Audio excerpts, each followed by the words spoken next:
अ very warm welcome dear students. आज हम लोग करंट इलेक्ट्रिसिटी के पीवाईक्यूज करेंगे from the MHTCET point of view. और एक खुशी की बात यह है कि 11th स्टैंडर्ड का करंट इलेक्ट्रिसिटी हमको एमएचटीसीटी में नहीं पढ़ना है। मतलब हम लोग को एमएचटीसीटी में करंट इलेक्ट्रिसिटी का मतलब होता है सिर्फ 12th स्टैंडर्ड का करंट इलेक्ट्रिसिटी, राइट। तो इतना तो काफी इजीली मैनेजेबल है। और करंट इलेक्ट्रिसिटी में बहुत ज्यादा फॉर्मूलाज है ही नहीं। इनफैक्ट अगर तुमको फॉर्मूलाज चाहिए तो मैं तुमको बता रहा हूँ कि मैंने जब जब 12th स्टैंडर्ड का एग्जाम आने वाला था तो मैंने कुछ फॉर्मूला रिवीजन के वीडियोस बनाए थे। उसमें तुमको सारे फॉर्मूलाज मिल जाएंगे और उसी फॉर्मूला सेक्शन में मैंने पीडीएफ भी अटैच करके रखा है, तो तुम वहां से डाउनलोड भी कर सकते हो डिस्क्रिप्शन बॉक्स में जाके। चलो बच्चों आगे बढ़ते हैं, फिर स्टार्ट करते हैं। पहला question, a galvanometer of resistance 50 ohm is converted to an ammeter. तो हमारे पास एक गैल्वेनोमीटर है जिसकी रेजिस्टेंस कितनी है 50 ओम्स, मतलब जी की वैल्यू दी हुई है, रेजिस्टेंस ऑफ गैल्वेनोमीटर 50 ओम है, उसे हमें एमीटर में कन्वर्ट कर लिया है, right. After shunting the effective resistance of the ammeter is 2.5। Shunt लगाने के बाद कुछ ऐसे दिखेगा। ये हमारा गैल्वेनोमीटर है और ये हमारा शंट है। तो शंट कनेक्ट करने के बाद क्या हो रहा है, शंट कनेक्ट करने के बाद इफेक्टिव रेजिस्टेंस हो जाती है 2.5। तो शंट की वैल्यू कितनी। अब शंट हमेशा पैरेलल में कनेक्ट किया जाता है, ये तो सारे बच्चे जानते होंगे, राइट। तो ये जो दोनों का इफेक्टिव रेजिस्टेंस है ना, वो हमको दिया है, मतलब हमको दिया हुआ एग्जाम में, मतलब क्वेश्चन में दिया हुआ है जी पैरेलल एस। तो जी पैरेलल एस की वैल्यू दी हुई है 2.5। अब जी पैरेलल एस निकालते कैसे। जब भी दो रेजिस्टेंस पैरेलल में होते हैं तो उनका इफेक्टिव आंसर कैसे निकालते हैं, प्रोडक्ट अपॉन सम। अगर R1 और R2 पैरेलल में तो how do you find out the effective resistance, product R1 R2 divided by sum R1 plus R2। तो G पैरेलल S को लिखा जा सकता है G into S divided by G plus S, that will be equal to 2.5 ohm. अब G में जानता हूं, देखो G इज 50, तो S into 50 divided by S plus 50 is equal to 2.5। अब इसको मैं थोड़ा सा और मॉडिफाई कर लेता हूं, देखो मैं दोनों तरफ 2.5 से डिवाइड कर लेता हूं, तो ये तो 1 हो जाएगा और ये 2.5 से डिवाइड होगा जब 50 लेफ्ट साइड में, तो वो 20 हो जाएगा, 20। अब हम लोग क्रॉस मल्टीप्लाई कर लेते हैं। अगर क्रॉस मल्टीप्लाई करूंगा तो 20s is equal to s plus 50, तो 19s इज इक्वल टू 50। तो s will be equal to what, s का आंसर आएगा 50/19, ये हमारा आंसर है। और ऐसा ऑप्शन है option B. Option B is the right answer. Okay, next question की तरफ चलते हैं। Consider the circuit shown in the figure, the value of the current I is. चलो ठीक है, इस डायग्राम में हमको क्या दिया हुआ है, देखो करंट दिया हुआ है आई, ये ढूंढना है हमको। तो एक काम करता हूं, देखो ये करंट नीचे की तरफ जा रहा है तो ई पे डिवाइड होगा दो पार्ट में। मान लेते हैं यहां से जो करंट फ्लो होगा, यहां से इस तरफ, इस तरफ, इस तरफ, ओके। ये जो करंट है ना, इसको मैं I1 मान लेता हूं। और ऑफ कोर्स स्प्लिट होगा, देखो I में से I1 लेफ्ट में चला गया तो राइट में कितना जाएगा, I माइनस I1, ये ऐसे। तो यहाँ पे जो करंट जाएगा वो होगा I minus I1, I minus I1, right. अब ये सम बहुत ही आसान हो गया, देखो इसलिए आसान हो गया कि हमारे पास दो अननोन है I और I1, और हमारे पास दो लूप्स भी है। तो हम बस दो बार KVL यूज करेंगे, हमको आंसर आना ही चाहिए। तो चलो स्टार्ट करते हैं, दो बार KVL यूज करते हैं दो अलग अलग लूप में। पहले अप्लाई करूंगा ABEFA में, applying KVL in which loop, applying KVL in the loop, applying KVL in the loop ABEFA। तो अगर मैं KVL अप्लाई करूं ABEFA में, तो देखो A से B में करंट की डायरेक्शन में जा रहा हूं तो -28 इंटू I1। फिर B to E I am going from positive to negative, positive to negative, negative लेते हैं EMF तो -6। और E टू F मैं फिर से पॉजिटिव से नेगेटिव जा रहा हूँ 8 वोल्ट में, तो वापस वो 8 वोल्ट को नेगेटिव लिया जाएगा, दैट इज इक्वल टू 0। मेरे ख्याल से सारे बच्चों को साइन कन्वेंशंस वगैरह आते होंगे। तो -28 I1 इज इक्वल टू 14। तो I1 क्या होगा 14 बाय -28 या माइनस हाफ। चलो I1 निकल आया, ठीक है। अब मैं फिर एक बार KVL अप्लाई करूंगा वो दूसरे वाले लूप में, दूसरे वाले लूप में BCDEB। चलो अप्लाई करके देखते हैं क्या होता है। तो applying KVL in the loop, applying KVL in the loop, what is the name of the loop, the name of the loop is BCDEB। चलो अप्लाई करके देखते हैं क्या आंसर आता है। तो B टू C हम लोग करंट के उल्टे डायरेक्शन में जा रहे हैं, B टू C। तो पॉजिटिव होगा, वो IR पॉजिटिव होगा, मतलब 54 इंटू I माइनस I1, ठीक है। फिर D टू B ना, पॉजिटिव से नेगेटिव, तो नेगेटिव लेंगे -12, करेक्ट। उसके बाद में E टू F हम लोग नेगेटिव से पॉजिटिव जा रहे हैं, तो +6 and that should be equal to 0। तो फाइनली देखो मुझे आंसर आएगा 54 I minus I1 will be equal to what, will be equal to 6। 6 -12 + 6 -6 होगा, राइट में जाके 6, करेक्ट है। अब दोनों तरफ 6 से डिवाइड कर लो, तो ये 1 हो जाएगा और ये 9 हो जाएगा, राइट। तो finally what answer you will get, you will get the answer like this, 9I minus 9I1 is equal to 1, या 9I माइनस 9, देखो I1 कितना, I1 माइनस हाफ है, minus half, that is equal to 1, तो ये plus हो जाएगा यहाँ पे, और यहाँ पे ये 9/2 होगा, तो वहां जाके माइनस हो जाएगा, -9/2, ठीक है। तो देखो ये आंसर हो गया -7/9, 9I is equal to -7/2, sorry -7/2। अब ये 9 भी नीचे आ जाएगा राइट में जाके, तो I का आंसर आएगा -7/18 एम्पियर, और ऐसा ऑप्शन है option A. So option A is the correct answer, -7/18, हाँ करेक्ट। तीसरा क्वेश्चन देखते हैं। A galvanometer has a resistance G and current range IG. Current range IG मतलब maximum deflection IG पे आता है। S1 is the shunt which converts the ammeter of range 0 to 3I and S2 is the shunt which converts the ammeter of range 0 to 4I. The ratio S2 upon S1, काफी आसान सम, देखो shunt का formula क्या होता है, shunt का formula सीधे सीधे क्या होता है, IgG divided by I minus IG, और I क्या होता है, the maximum current which the ammeter will measure, ammeter का मैक्सिमम करंट होता है। तो पहले केस में जब तुम शंट S1 लगाते हो तो मैक्सिमम करंट एमीटर कितना मेजर करता है, 3I, और जब तुम S2 लगाते हो तो कितना मेजर करता है, 4I। तो देख लेते हैं, तो S1 क्या होगा, देखो S1 will be equal to IgG divided by what, divided by 3I, हाँ 3I, maximum current 3I major हुआ ना, 3I माइनस IG, ठीक है। ये मेरा इक्वेशन नंबर 1 है। और S2 कितना होगा, S2 will be equal to IgG divided by, अब मेरा मैक्सिमम करंट कितना मेजर हो रहा है, 4I, तो I की जगह पे 4I आएगा, 4I माइनस IG, और ये हो गया मेरा इक्वेशन नंबर 2। और अब मैं क्या करूंगा, डिवाइड कर लूंगा, S2 अपॉन S1 चाहिए तो डिवाइडिंग 2 by 1, अगर मैंने 2 को 1 से डिवाइड किया तो S2 by S1 will be equal to IgG बाय 4I माइनस IG, और ये उल्टा हो जाएगा into 3I minus IG divided by IgG, ये IgG तो कैंसिल होगा दोनों तरफ, फाइनल आंसर होगा 3I minus IG divided by what, 4I minus IG। तो correct answer is B, answer B. So the correct answer is option number B, option number B हमारा सही answer है। अगले क्वेश्चन की तरफ चलते हैं, question number 4। In potentiometer experiment, null point is obtained at a particular point for a cell on a potentiometer wire x centimeter long. If the length of the potentiometer wire is increased by a few centimeter without changing the cell, the balancing length will be. तो देखते हैं, किसी भी cell E1 का balancing length अगर L1 है तो E1 का आंसर क्या आएगा, KL1।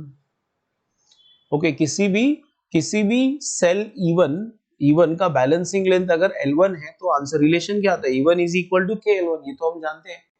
अब देखो ध्यान से सुनना, उन्होंने क्या किया, सेल तो सेम है, ये सेल नहीं बदलने वाला, याद रखना। उन्होंने क्या किया, वायर के अगर ये E1 कांस्टेंट है तो तुम लिख सकते हो KL1 will be constant, KL1 will be constant. इसका मतलब जो बैलेंसिंग लेंथ है L1 मतलब balancing length, it is inversely proportional to K। अब देखते हैं K के साथ क्या होता है। अब K का formula, I don't know how many of you know, potential gradient का फॉर्मूला होता है, पोटेंशियल ग्रेडियंट इज E मतलब driver cell, okay main cell, E by R resistance of the wire plus internal resistance of the cell plus resistance of the rheostat into R by L, ये formula है तुम्हारा। So what is the formula for K, K is equal to, कितने बच्चे ऐसे याद रखते हैं, I sigma, तो भी यही हुआ, okay E by R plus RS। R मतलब क्या होता है, resistance of the wire, small r मतलब resistance of the driver cell, RS मतलब रियोस्टेट का रेजिस्टेंस या सीरीज रेजिस्टेंस, राइट। अब देखो इस क्वेश्चन में क्या हुआ ना, सब कुछ सेम है, क्या चेंज हो रहा है देखो, ये चेंज हो रहा है लेंथ ऑफ द वायर, जो वायर का लेंथ जो भी रहा होगा पहले, अब उन्होंने वायर के लेंथ को बढ़ा दिया, और अगर L बढ़ेगा तो K घटेगा, और अगर K घटेगा ना तो बैलेंसिंग लेंथ बढ़ेगा। K देखो ध्यान से सुनना, अगर वायर की लेंथ बढ़ेगी तो K घटेगा, और अगर K घटेगा तो बैलेंसिंग लेंथ बढ़ेगा, मतलब now you will get the balancing length at a greater distance. Okay, तो correct answer is the balancing length will increase. Increase मतलब answer is what? Answer is option number B. Option number B is the answer, right. अगले question की तरफ चलते हैं, ये भी देख लेते हैं। In a metre bridge experiment the balance point is obtained at L1 from the left end, मतलब पहले केस में Lx की वैल्यू कितनी दी हुई है? L1। when the resistance in the left and right gap, left gap में resistance 5 ओम है और राइट गैप में रेजिस्टेंस कितना है? R ओम है, ठीक है।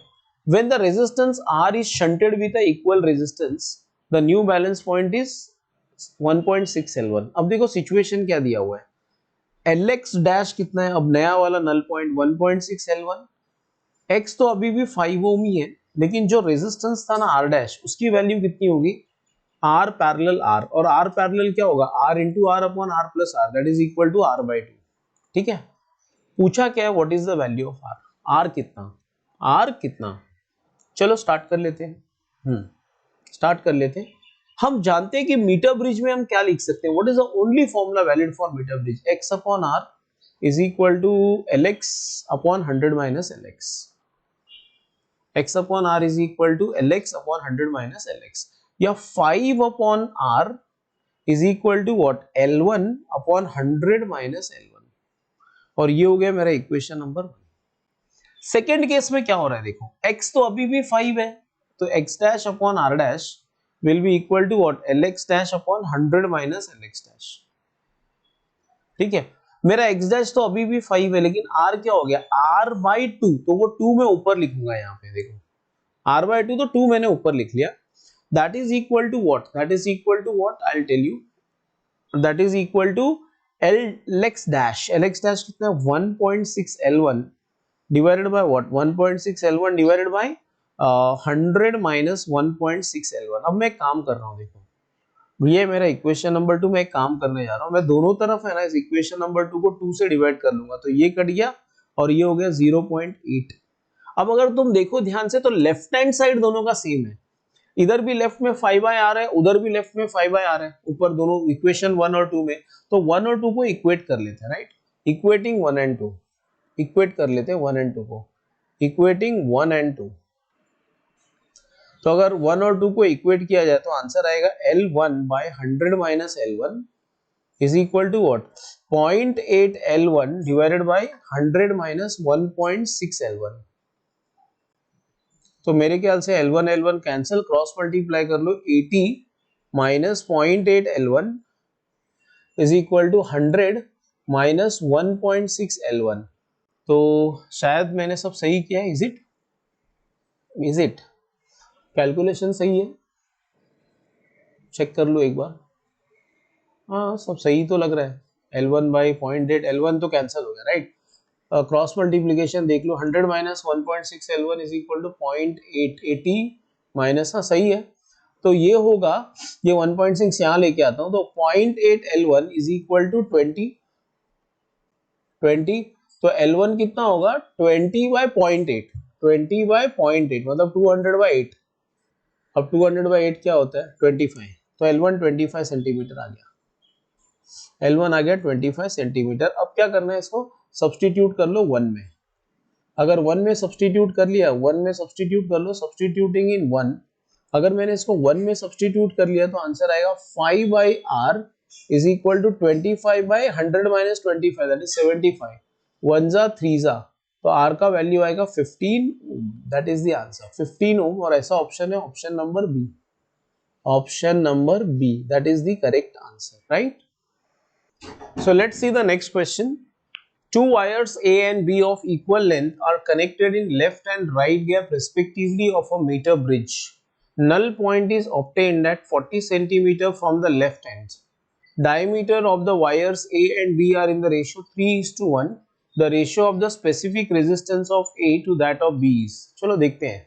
मतलब दो वायर है, एक लेफ्ट गैप में है और एक राइट गैप में है। एक का रेजिस्टेंस, सॉरी एक का नल पॉइंट 40 में आया ना, हाँ।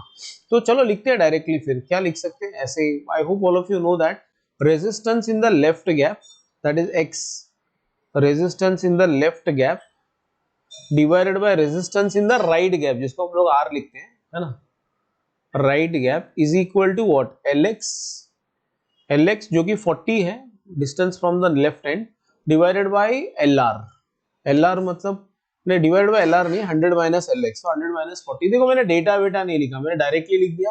ये देखो ये यहाँ पे एल एक्स दिया हुआ था, लिख रहा हूँ मैं यहाँ पे मुझे एल एक्स की वैल्यू दी हुई थी। देखो ये, एक second I will just show you. ये देखो ये एल एक्स की वैल्यू दी हुई थी, राइट। और उन्होंने बोला है कि लेफ्ट एंड में ए है और राइट एंड में बी है, मतलब ए टू वायर्स है, ए और बी, लेफ्ट और राइट गैप में। हाँ ठीक है, बराबर है, मीटर ब्रिज में। Diameter of A and be in the ratio 3:1, diameter का रेशियो दिया हुआ है 3:1। ओके, तो चलो मैं लिख रहा हूं, देखो लेफ्ट गैप वाले का नाम ए था ना, तो रो एल बाय ए, यही फॉर्मूला है ना, rho A L A by A is equal to 40 divided by, ये तो 60 होगा, डिवाइडेड बाय यहाँ पे क्या आएगा, rho B L B divided by area B. ठीक है, अब यहाँ पे लेंथ तो कट गया क्योंकि लेंथ तो इक्वल था दोनों वायर्स का, तो ये कट जाएगा। बस खाली ये होगा कि रो ए बाय रो बी, यहाँ पे आएगा रो ए bye rho B. Of course time लगेगा, करंट इलेक्ट्रिसिटी के क्वेश्चन बहुत इजी नहीं आए थे, इंटू ए बी अपॉन ए उल्टा आएगा, दैट इज इक्वल टू 2/3। तो हम लोग आंसर के एकदम पास आ गए। अब हम लोग को क्या ढूंढना है, रो ए अपॉन रो बी। तो rho A specific resistance divided by rho B will be equal to, देखो अगर एरिया के बारे में सोचो तो एरिया को ऐसा लिखा जा सकता है, देखो एरिया क्या होता है, पाई आर स्क्वायर या पाई डी स्क्वायर बाय 4। अगर बच्चा रेडियस के टर्म्स में लिखे तो पाई आर स्क्वायर, डायमीटर के टर्म्स में लिखे तो डी स्क्वायर बाय 4। तो अल्टीमेटली ये जो पाई बाय 4 है तो कट जाएगा रेशियो में। तो मैं क्या लिख सकता हूँ, देखो ए बी अपॉन ए को क्या लिख सकता हूँ, ध्यान से देखना। मैं ए बी अपॉन ए को लिख सकता हूँ, A B upon A will be equal to what, diameter of B upon diameter of A का स्क्वायर। स्क्वायर कैसे है, देखो मैंने यहाँ समझा दिया कि area is directly proportional to square of the diameter, that is equal to 2/3। तो rho A upon rho B will be equal to, अच्छा मुझे दिया था diameter of A upon B 3/1, तो ये होगा 1/3, राइट, 1/3 का स्क्वायर, 1/3 का स्क्वायर, ये इंटू है ना, into, okay, will be equal to 2/3। Okay, तो we are very close. Rho A upon rho B will be finally equal to what, 1/9, 1 एक मिनट, हाँ, इंटू 1/9 इज इक्वल टू 2/3, तो ये 9 ऊपर चला जाएगा। तो rho A upon rho B will be equal to, अगर 9 ऊपर चला गया तो 18/3 हो गया, 18/3 होता है 6, और 6 करके ऑप्शन है हमारे पास, that is option number A वाला ऑप्शन, करेक्ट।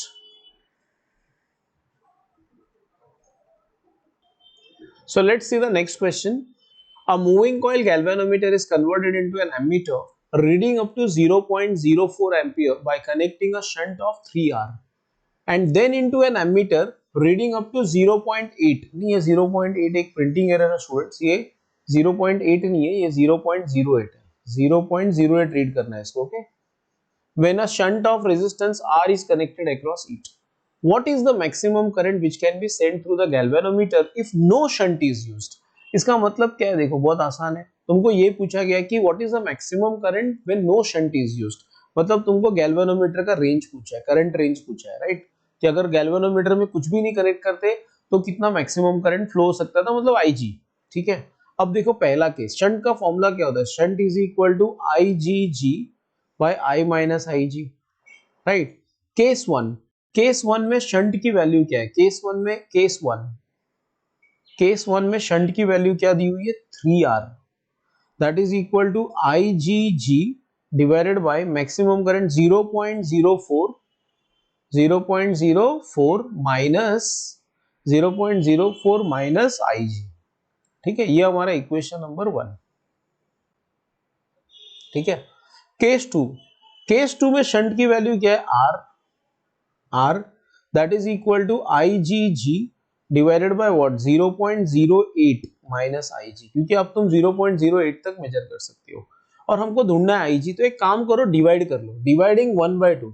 अगर मैं 1 को 2 से डिवाइड करूंगा तो लेफ्ट में 3 बचा, IgG तो कट जाएंगे और यहाँ पे आएगा 0.08 minus IG divided by 0.04 minus IG। अब क्रॉस मल्टीप्लाई कर लेते हैं तो 0.12 minus 3IG equal to 0.08 minus IG। तो यहाँ पे हो गया 2IG और यहाँ पे होगा 0.12 माइनस 0.08, तो ये होगा 0.04 ना, बराबर। तो IG होगा 0.02 एम्पियर और मेरे ख्याल से ऐसा ऑप्शन है option A. Option A is the correct answer. Okay, हाँ, अगर कुछ तुमको लगता है कि सही नहीं है या कुछ डिसएग्री करते हो तो of course you can always tell me in the comment section, we will surely discuss, you know. चलो आगे बढ़ते हैं। The current through 1 ohm resistor, current through 1 ohm resistance. देखो पहली बात तो देख लो क्या करना क्या रहता है, कभी भी ये तो व्हीटस्टोन ब्रिज है तो देखने का ये 5 ओम और इसके सामने वाला कौन है, देखो ये 2.5 ओम, ठीक है, और ये 12.5 ओम, इसके सामने वाला कौन है, इसके सामने वाला है 1 ओम। तो मल्टीप्लाई करके देखो, सामने सामने वाले रेजिस्टर्स को मल्टीप्लाई करके देखो। अगर तुम मल्टीप्लाई करके देखोगे तो तुमको पता चलेगा 5 इंटू 2.5 12.5 और 12.5 इंटू 1 भी 12.5, मतलब the bridge is balanced bridge. ये पक्की बात है कि the given bridge is what balanced, the given bridge is what balanced, balanced bridge, balanced है ऑलरेडी। और अगर ब्रिज बैलेंस्ड होता है तो उसमें गैल्वेनोमीटर को निकाल कर फेंक दूं, और अगर मैंने गैल्वेनोमीटर को निकाल के फेंक दिया तो अब ये डायग्राम कुछ इस तरह का दिखाई देगा, देखो कुछ इस तरह का दिखाई देगा। ये तुम्हारा 5, ये तुम्हारा 1, ठीक है, और ये तुम्हारा 12.5 और ये नीचे 2.5। ओके, ये 2.1 एम्पियर, ये 5, ये 1, ये 2.5 और ये 12.5। तुमको क्वेश्चन क्या पूछा है, what is the current in the 1 ओम, तो देखो होगा क्या। अब ये एक काम करते हैं, 2.1 में से 2.1 करंट स्टार्ट हुआ यहाँ से, तो ऑफकोर्स वो 2 पार्ट में डिवाइड होने वाला है। तो एक काम करते हैं, यहां से जो करंट जाएगा ना उसे हम x मान लेते हैं, x, तो ऑफकोर्स यहां से यहां तक x होगा। और नीचे से जो करंट जाएगा ना, देखो 2.1 था, उसमें से x ऑलरेडी चला गया ऊपर से, तो जो बचा हुआ करंट वो नीचे से जाएगा। बचा हुआ करंट मतलब 2.1 माइनस x, ठीक है। अब सिंपल सी बात है कि अगर इस पॉइंट को मैं p ये पॉइंट p है और ये पॉइंट r है ना, तो p और r के बीच में ऊपर है ना 5 + 1 6 है और नीचे 12.5 + 2.5 दैट इज 15 है। तो रियलिटी में ये ऊपर वाला और नीचे वाला दोनों, ये दोनों सीरीज में है, ये और ये सीरीज में है, और ये दोनों भी सीरीज में है, राइट, ये दोनों भी सीरीज में है। और मुझे क्या ढूंढना है, x, मतलब ऊपर 1 ओम में करंट कितना है, मतलब मुझे x ढूंढना है। तो एक्चुअली वो दोनों का जो रिजल्टेंट है ना आंसर, मतलब ये ऊपर 5 + 1 का 6 हो गया और नीचे 15, ये दोनों पैरेलल में है। और पैरेलल में क्या सेम होता है, पोटेंशियल डिफरेंस। तो मैं क्या लिख सकता हूँ, ऊपर वाले पाथ में करंट कितना है x और रेजिस्टेंस कितना है 6, that should be equal to lower वाला जो पाथ है, लोअर वाला उसमें करंट कितना है 2.1 माइनस x और रेजिस्टेंस कितना है लोअर वाले पाथ में 15। तो अगर 3 की टेबल आती होगी तो 3 2 जा और 3 5 जा कर लो, तो आंसर आएगा 2x is equal to 10.5 minus 5x। तो आंसर होगा 7x इज इक्वल टू 10.5, तो x is equal to 15 1.5 ampere, क्योंकि 15 7 का 105 होता है ना, राइट ना। तो the answer is 1.5 ampere. This is how you get the answer, right. और आगे बढ़ते हैं। In a Wheatstone's bridge, 3 resistors P, Q, R are connected in the 3 arms and the 4th arm is formed by 2 resistances S1, S2 connected in parallel. The condition for the bridge to be balanced is, काफी आसान है, देखो बहुत आसान है। ये हो गया तुम्हारा Wheatstone's bridge, ये है तुम्हारा Wheatstone's bridge ऐसे।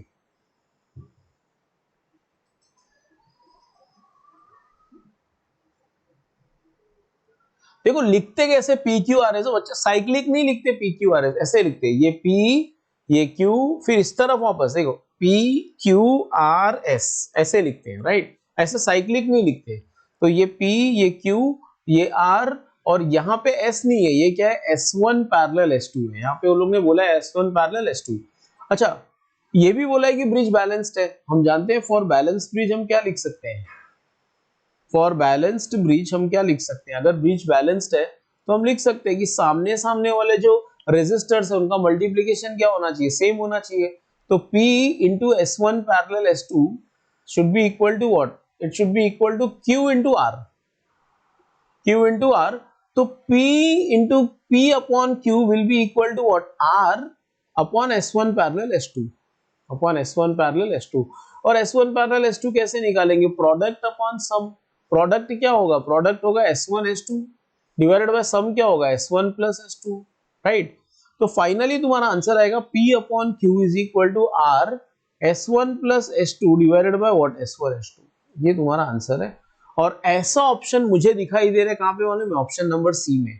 तो option number C is the right answer, option number C. Okay, चलो और आगे बढ़ते हैं। The Kirchhoff's current law and voltage law represented are respectively based upon the conservation of, इसमें क्या पढ़ना, current law is based upon law of conservation of charge and voltage law is based on law of conservation of energy। तो इस question की direct answer है answer A. मेरे ख्याल से ये सबको आता भी होगा बिकॉज ये हमारे एमसीक्यू में भी तो है, 12th क्लास 12 के एमसीक्यूज में। और आगे बढ़ते हैं। In a potentiometer experiment, the balancing length for a cell is 240. On shunting the cell with a resistance of 2 ohm, the balancing length becomes half the internal resistance of the cell is। इससे easy question तो कुछ पूछा ही नहीं जा सकता। देखो, internal resistance का formula क्या होता है, R into L1 by L2 minus 1। Okay, L1 क्या होता है, बैलेंसिंग लेंथ जब शंट नहीं लगा हुआ है। L2 क्या होता है, बैलेंसिंग लेंथ जब शंट लगा हुआ है। अब तुम्हारे केस में देखो, तुम्हारे केस में R की वैल्यू दी हुई है 2 ओम, जब शंट लगा हुआ नहीं था तो तुम्हारा बैलेंसिंग लेंथ था 240, और जब शंट लग चुका है तो तुम्हारा बैलेंसिंग लेंथ हाफ हो गया, हाफ मतलब 120। तो क्या मैं सब्स्टिट्यूट कर लूं ऊपर, अगर मैं ऊपर सब्स्टिट्यूट करूंगा तो आंसर आएगा R is equal to 2 into 240 divided by 120 minus 1। तो ये 2 माइनस 1, 2 माइनस 1 तो 1 ही होगा। तो R का वैल्यू होगा 2 into 2 minus 1 that is 2 only. तो correct answer is option number D. Okay, option number D. देखो ये फिर एक बार रिपीट हुआ same question, Kirchhoff's current law and voltage law are based, मतलब दो पेपर में सेम क्वेश्चन पूछ लिया था। Kirchhoff's current law and voltage law are based on the conservation of, current law तो चार्ज और वोल्टेज लॉ तो एनर्जी, राइट। तो ऑप्शन नंबर सी इसका आंसर है, आंसर सी। तो फाइनली हम लोग 23rd सितंबर तक पहुंच गए। Okay, let's see what is this sum all about, ये सम भी देख लेते हैं। A balanced bridge is shown in the circuit diagram। So balanced बोला हुआ है पहले से, ये balanced bridge है। The meter bridge wire has a resistance of 1 ohm, meter inverse नहीं, printing error है ये क्या होना चाहिए मैं बता रहा हूँ। This is 1 ohm per centimeter, ऐसे 1 ohm per centimeter। Okay, the current drawn from the batteries, current drawn from the batteries, मतलब इस बैटरी में से टोटल कितना करंट जा रहा है, right. Let us find out, don't worry, बहुत आसान समय, देखो सिंपल सी बात है कि अगर ये 40 सेंटीमीटर का वायर है, ये 40, राइट, तो it is very easy to understand that अगर हर 1 सेंटीमीटर का रेजिस्टेंस 1 ओम है तो 40 सेंटीमीटर का 40 ओम होगा। सिमिलरली 60 सेंटीमीटर का क्या होगा, 60 ओम होगा। तो अगर मैं इस डायग्राम को रीड्रॉ करूं, दोबारा एक बार ड्रॉ करूं, तो मुझे ये डायग्राम कुछ इस तरह का दिखाई देगा, 4, ओके 4, और उसके बाद में ये y एंड आफ्टर दैट ये जो वैल्यू है, ये है 40, और यहाँ पे गैल्वेनोमीटर जो उन्होंने दिखा रखा है, राइट। और ये जो है ये 60 है, ये 60।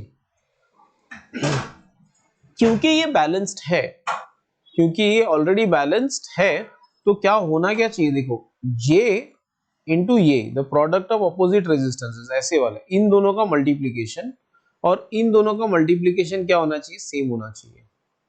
इन दोनों का मल्टीप्लीकेशन सेम होना चाहिए, राइट। तो मैं लिख सकता हूं, सबसे पहले मैं लिखूंगा क्योंकि ब्रिज बैलेंस्ड है, since the bridge is balanced, since the bridge is balanced, ऐसा दिया हुआ है मुझे क्वेश्चन में, इसलिए मैं लिख सकता हूं 4 into 60 will be equal to y into 40, y into 40, तो y का आंसर आएगा 6, y 6 हो गया, राइट। और क्योंकि बैलेंस ब्रिज है ना, इसलिए मैं गैल्वेनोमीटर को निकाल सकता हूँ, और अगर मैं डायग्राम को रीड्रॉ करूँ तो कुछ इस तरह का दिखाई देगा, 4 और ये हो गया 6, राइट, ये हो गया 40, ये हो गया 60, ऐसे 40 और 60, और हमने क्या कनेक्ट किया यहाँ पे कनेक्ट किया हमने 6 वोल्ट, यहाँ पे कनेक्ट किया हमने 6 वोल्ट। तो अगर तुम ध्यान से देखो तो ये ऊपर वाला वैल्यू हो गया 10, नीचे वाला 100, और 10 और 100 पैरेलल में है, तो इफेक्टिव रेजिस्टेंस निकाल लेते हैं। 10 और 100 पैरेलल में है, तो आर इफेक्टिव कैसे मिलेगा, देखो 10 और 100 पैरेलल में होंगे तो 10 इंटू 100 प्रोडक्ट अपॉन सम, 10 प्लस 100 होगा 110, तो ये हो गया 1000 अपॉन 110। करंट कैसे निकालेंगे, current is equal to total voltage 6 divided by effective resistance, effective resistance कितना है 1000 डिवाइडेड बाय 110, तो 110 ऊपर आ जाएगा, राइट। तो ये हो गया 660 divided by 1000, 0.66 ampere is the answer. Okay, इस तरह से सम को आराम से किया जा सकता है। अगले क्वेश्चन की तरफ बढ़ते हैं। In potentiometer experiment cells of EMF E1 and E2 are connected in series, the balancing length is 64, मतलब जब सेल्स ऐड हो रहे थे तो बैलेंसिंग लेंथ 64 था, और जब एक सेल को रिवर्स कर दिया गया, मतलब अब सेल सब्ट्रैक्ट होंगे, तो बैलेंसिंग लेंथ बिकम्स E2, तो E1 अपॉन E2। बहुत ही आसान सम, इसका डायरेक्ट फॉर्मूला है हमारे बुक में। तो मतलब जब सेल्स असिस्ट कर रहे थे, मतलब कुछ इस तरह से थे, तो बैलेंसिंग लेंथ था L1 जो कि था 64, और जब सेल्स अपोज कर रहे थे, मतलब इस तरह से थे कोई लगभग, राइट। तो बैलेंसिंग लेंथ कितना था 32। तो पूछा है what is E1 upon E2, तो बहुत ही आसान है, डायरेक्ट आंसर है E1 upon E2 is equal to what, L1 plus L2 divided by L1 minus L2, L1 plus L2 divided by L1 minus L2, 64 plus 32 96, and 64 minus 32 is 32, तो answer सीधा 3 आएगा। 3 मतलब 3/1, और 3/1 मतलब ऐसा ऑप्शन है, option number C. Next question की तरफ चलते हैं। To determine the internal resistance of a cell by using a potentiometer, the null point is at 1 metre, okay, when shunted by 3 ohm, the null point is at 1 meter when shunted by 3 ohm resistance, and at 1.5 meter when shunted by 6 ohm resistance, the internal resistance of the cell is। ये tough problem है थोड़ा, इसलिए tough है, मैं बता रहा हूं। देखो क्या दिया हुआ है कि internal resistance of a cell by using a potentiometer, the null point, पहले नल पॉइंट 1 मीटर पे आया जब शंट वाला रेजिस्टेंस 3 था, और फिर 1.5 मीटर पे आया जब शंट वाला रेजिस्टेंस 6 था। What is the internal resistance, मतलब दोनों ही बार उन्होंने कौन सा वाला लेंथ दिया है, वो लेंथ जब जब बैटरी को क्या किया गया था, शंट, मतलब L2 दिया है दोनों टाइम L2। मेरे ख्याल से तुम लोगों को फॉर्मूला याद होगा, देखो resistance, internal resistance is R in the bracket L1 by L2 minus 1। तो केस 1 में क्या है, देखो केस 1 में उन्होंने क्या बोला है कि रेजिस्टेंस की वैल्यू, जो शंट वाली रेजिस्टेंस है उसकी वैल्यू कितनी है 3 ओम, ओके, और उस समय पे जो बैलेंसिंग लेंथ L2 आएगा वो कितना है 1 मीटर। तो तुम्हारा इक्वेशन कुछ इस तरह से दिखेगा, R is equal to 3 into L1 by 1 minus 1, ठीक है, ये इक्वेशन 1। और केस 2 में वो लोग क्या कर रहे हैं, देखो केस 2 में जब कैपिटल R की, जब शंट वाले रेजिस्टेंस की वैल्यू कितनी है 6 ओम, तो तुम्हारा बैलेंसिंग लेंथ हो जा रहा है 1.5 मीटर। मतलब दो बार R अलग और L2 अलग, क्योंकि बैलेंसिंग देखो, जब हम शंट कर लेते हैं उसके बाद जो बैलेंसिंग लेंथ होता है उसे L1 नहीं कहते, उसे L2 कहते हैं। तो R is equal to 6 into क्या आएगा, R is equal to 6 divided by क्या, L2 अपॉन 1.5 माइनस 1, और ये मेरे लिए इक्वेशन नंबर 2 हो गया। चलो अब सॉल्व करते हैं आराम से। देखो दोनों का लेफ्ट हैंड साइड तो सेम है, तो इक्वेट कर लो।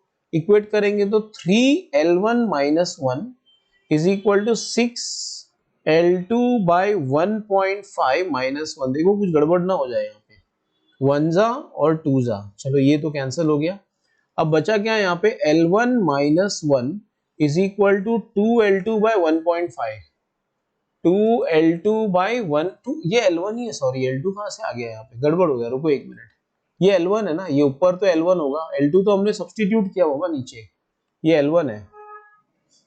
ये L1 है, ऊपर L1 लिखते हैं, नीचे L2 1.5 हो तो सब्स्टिट्यूट किया। पहली बार L2 का वैल्यू 1 था, बाद में L2 की वैल्यू 1.5 हो गई। L1 तो सेम ही होगा ना, L1 नहीं बदलेगा। तो L1 minus 1 is equal to 2L1 by 1.5, 2L1 by 1.5, काम करता हूँ 1.5 को 3/2 लिख लेता हूँ, तो 2 ऊपर आएगा -2। अब देखते हैं, रुको आराम से करते हैं इसको। तो ये हो गया, ये 2 इधर ले आता हूँ, तो -2 ये 1 हो जाएगा, और यहाँ पे आएगा 4L1 by 3 minus L1, तो 1 is equal to L1 by 3, तो L1 मिल गया, L1 का आंसर आ गया 3 मीटर। ठीक है, अब इसे मैं सब्स्टिट्यूट करूंगा इक्वेशन 1 में। ओके, सब्स्टिट्यूटिंग इन 1, सब्स्टिट्यूटिंग इन 1, अगर मैं L1 को इक्वेशन नंबर 1 में सब्स्टिट्यूट कर लूंगा, तो you will get the answer as R is equal to 3 into bracket 3 minus 1, तो 6 ओम, 6 ओम, या 6 ओम ऑप्शन है, option D, answer is D. Okay, D. थोड़ा कैलकुलेशन तो है इसमें, बट देखो अगर तुम फिजिक्स वाइज बात करो तो ये प्रॉब्लम में तो एक फॉर्मूला था, बाकी तो सब मैथ्स है, राइट। कैलकुलेट करना है, मतलब कैलकुलेट करना है, मतलब इक्वेट करो, दो अननोन है L1 और कैपिटल R, लेकिन L1 और स्मॉल r, और तुम्हारे पास दो इक्वेशन भी तो है, दो अननोन है, दो इक्वेशन है, तो सॉल्व तो होगा ही होगा ना, तो मैंने कर लिया सॉल्व, राइट। और आगे बढ़ते हैं। तो 23 सितंबर शिफ्ट 2 का समय देखते हैं इसको। In the given circuit the current in the 8 ohm resistance is 1.5, मतलब ये जो 8 ओम वाला रेजिस्टर है, ये वाला 8 ओम वाला, यहाँ पे करंट कितना है 1.5। ठीक है, फिर क्या पूछा, what is the total current. अब ध्यान से देखो डायग्राम को, ध्यान से देखो डायग्राम को, सुनो। ये ऊपर वाला जो पार्ट है ना 8 ओम, इसमें करंट कितना है 1.5 एम्पियर, और ये किसके साथ पैरेलल में कनेक्टेड है, देखो इधर I2 है और ये 3 ओम है, यहाँ पे ध्यान से देखना है इसको, बहुत ही आसान सम है, और ये I है, तुमको I ढूंढना है, राइट। तो देखो आप करोगे क्या, सिंपल, ऊपर वाला रेजिस्टेंस और नीचे वाला रेजिस्टेंस पैरेलल में है, तो दोनों का पोटेंशियल डिफरेंस सेम होगा, तो मैं लिख सकता हूँ ऊपर पोटेंशियल डिफरेंस कितना है 8 इंटू 1.5, और नीचे कितना है 3 इंटू I2, तो इस तरह से मुझे I2 मिल गया, I2 will be equal to 4, 3 1 जा 0.5 जा बराबर है 4 एम्पियर I2।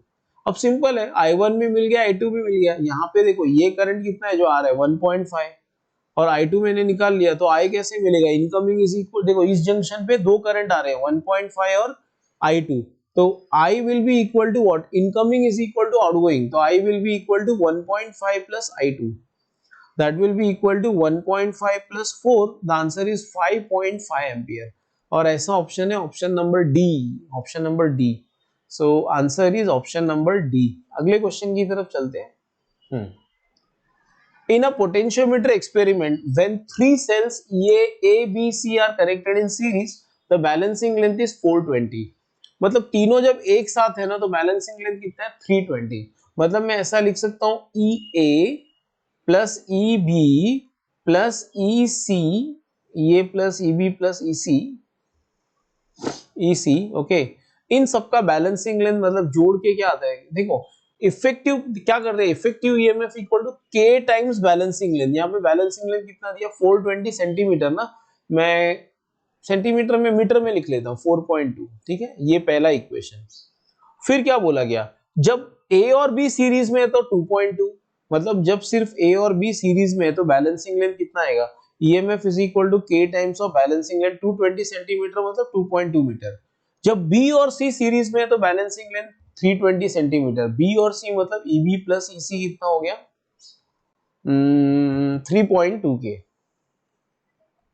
क्वेश्चन पूछा है ये is to EB is to EC, तो ये तुम्हारा 2 है, ये तुम्हारा 3 है, बहुत आसान है, बहुत आसान है। 1 माइनस 2, इक्वेशन 1 में से 2 घटा लो तो क्या होगा, देखो ये ईबी कट जाएगा, you will get EC is equal to 4.2 minus 2.2, 4.2 minus 2 K, EC आ गया।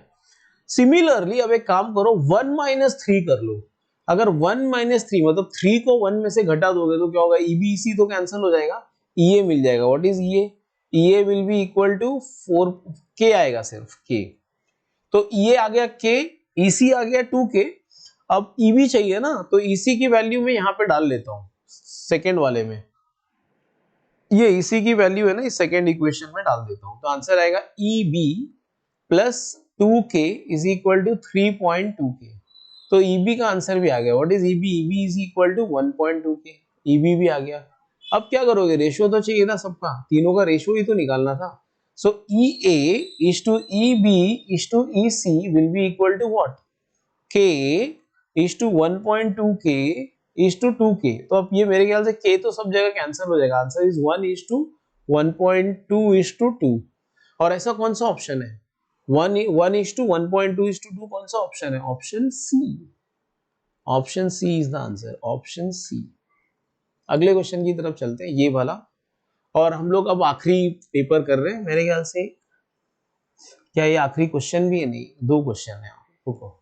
The current drawn from the battery in the given network is. अब देखो ध्यान से देखो, ये एक व्हीटस्टोन ब्रिज है बाबा, this is a Wheatstone bridge, और ये बैलेंस व्हीटस्टोन ब्रिज है, मैं बता रहा हूँ तुमको। देखो ये 2 इंटू 3 क्या होगा, यहाँ सामने सामने वाला 6, और ये 3 इंटू 2 6, तो ये बैलेंस व्हीटस्टोन ब्रिज है। Okay, since the bridge is balanced वाला Wheatstone bridge, since the bridge is balanced Wheatstone bridge, since the bridge is what? Balanced Wheatstone bridge, balanced वाला व्हीटस्टोन ब्रिज है। देखो 3 इंटू 2 ऐसे equal to 3 into 2 ऐसे, सामने सामने वालों का मल्टीप्लीकेशन इक्वल है, राइट? सो हम लोग किसको निकाल सकते हैं? जो गैल्वेनोमीटर की जगह पे, और यहाँ पे गैल्वेनोमीटर की जगह पे ये 5 है, इसको उड़ा दो, राइट? निकाल दो उसको, क्योंकि बैलेंस ब्रिज में ऐसे ही किया जा सकता है। अब तुम्हारा डायग्राम दिखेगा कैसे, देखो ये 6 वोल्ट है, 6 वोल्ट, और यहाँ पे 3 है, और यहाँ पे भी 3 है, फिर यहाँ पे 2 है, और जो यहाँ पे 3 था उसके आगे, सॉरी 1 मिनट रुको, जो यहाँ पे 3 था उसके थोड़ा और आगे जाके ऐसे 2 है, फिर ये बैटरी को कनेक्टेड है। तो अब बहुत आसान हो गया। देखो ये हो गया 2, ये हो गया 3, दोनों मिला के 5, यहाँ पे भी 3, यहाँ पे भी 2, ये भी 5, और 5 और 5 पैरेलल में कितने हो गए? 2.5। मतलब फाइनली तुम्हारा डायग्राम कैसे दिखेगा? ऐसे, एक 6 वोल्ट का बैटरी और एक 2.5 का रेजिस्टर। ठीक है, अब तो करंट एकदम आराम से निकल जाएगा। I is equal to V by R, तो I is equal to 6 by 2.5, that is equal to 2.4, 2.4 ही होगा, राइट? हाँ, मैंने ऊपर नीचे क्या किया, 4 से मल्टीप्लाई कर लिया, तो ऊपर 24 हो गया, नीचे 10, तो 2.4 करेक्ट है। और आगे बढ़ते हैं, लास्ट क्वेश्चन, लास्ट, और बहुत ही आसान है ये, तो बहुत ही आसान। सी, इसके लिए तो कुछ डायग्राम ड्रॉ करने की जरूरत नहीं। देखो पहले इस जंक्शन को देखो, इस वाले इनकमिंग कितना है? इनकमिंग 1 2 3 6 है इनकमिंग, तो आउटगोइंग भी कितना होगा? 6, तो ये 6 एम्पियर हो गया। अब इस जंक्शन पे देखो, इनकमिंग 6 है तो आउटगोइंग भी 6 होना चाहिए, तो 6 तो आ रहा है और 1.2 चला गया, तो कुछ और भी जाना पड़ेगा, 4.8 जाना पड़ेगा, तभी तो इनकमिंग और आउटगोइंग सेम होगा। इस जंक्शन पे देखो इनकमिंग कितना है? इनकमिंग है 4.8 और 0.8, मतलब 5.6, तो आउटगोइंग यहाँ से 5.6 होगा, मतलब ये जो एरो दिखा है ये करंट 5.6। अब इस जंक्शन पे देखो, इस जंक्शन पे 5.6 आ रहा है, 0.5 जा रहा है, तो बचा कितना? 5.1, 5.1। अब इस जंक्शन पे देखो 5.1 आ रहा है, 1.7 जा रहा है, ओके, तो इनकमिंग आउटगोइंग इक्वल होना चाहिए। तो देखते हैं ना इनकमिंग कितना है, लास्ट वाले जंक्शन पे देखो, लास्ट वाले इनकमिंग कितना है? 5.1, और आउटगोइंग कितना है? 1.7, और आई, तो I will be equal to 5.1 minus 1.7, this is equal to 3.4 ampere. That is option number C, option number C. इसी के साथ हमने करंट इलेक्ट्रिसिटी के सारे क्वेश्चंस कर लिए। Thanks for watching the video, share the video with your friends and subscribe the channel. Thank you.